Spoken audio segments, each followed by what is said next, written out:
So here we have a brand new camera from Fujifilm, something which is always very exciting. And this one is coming in at the more entry-level end of things. We're looking here at the new Fujifilm X-T30 III, a camera that is absolutely a stills-focused camera, although it still has a nice bit of video capability to it as well. Now, like I say, this is more of a beginner's camera, although it could easily be a second camera to something like an X-T5, more of an everyday walkabout camera. And actually, it's still capable of capturing some really lovely stuff. It makes your life as a photographer not just easier, but the whole process feels like you're really able to concentrate on the moment because the camera is so easy to control. So we're looking here at a 26.1 megapixel X-Trans CMOS 4 sensor, the X processor 5 as well, which means we've got some really great resolution here to play with. The camera is also nice and snappy, and we also have things like the AI-enabled subject detection for the autofocus, something which is taken straight from the flagship cameras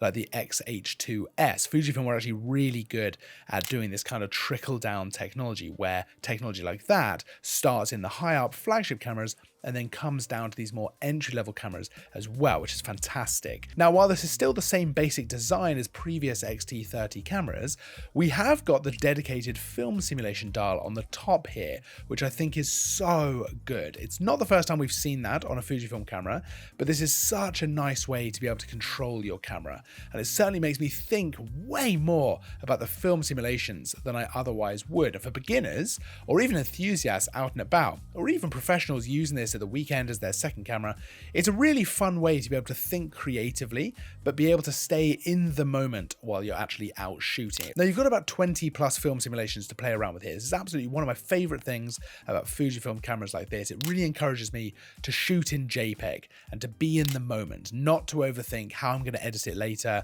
and actually shoot for the edit. I tend to stay in that JPEG mode, and I absolutely love that. It really pulls me into the moment and helps me focus on the photography first. That's a great thing from a camera that you might take, out and about on the day out, traveling as well. This would be a great camera for that. It's very small, very lightweight, be lovely for traveling with as well. It's definitely an everyday carry. And especially if you're a newer photographer, that ability to help you think creatively is invaluable. Now, of course, control via dials is not new for Fujifilm, and it absolutely extends across the top of the camera here with shutter speed and exposure compensation as well, keeping that retro design that you would expect from a Fujifilm camera like this. It looks fantastic, again, as you would expect. And actually, there's not too many buttons or controls on the camera, which I really like. It keeps it pretty sleek in design. The only slight quibble I had was I did find the Q button on the little thumb grip tripped me up a couple of times. I pressed it without meaning to a handful of times while I was shooting, but I think that's something you would very quickly get used to. Now, while this is absolutely a stills focused camera,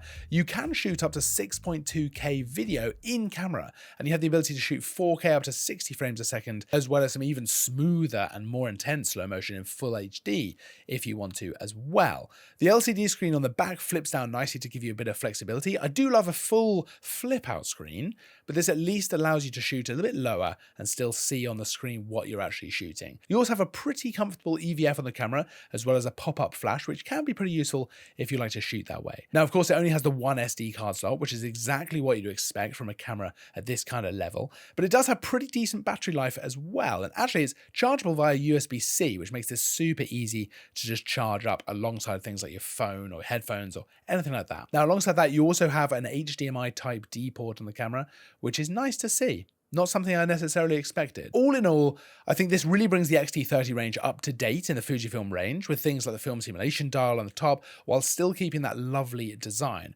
And if you're looking for a first camera that can actually keep up as you progress through your photography journey, or for a second camera to something like the X-T5, I think this is actually a great option. You can check out the full specs of the camera, everything you want to know, all that juicy info over at parkcameras.com. I'll pop a link to that down in the description of the video so you can go and check it out for yourself. Don't forget to like and subscribe. I will, of course, see you in the next video.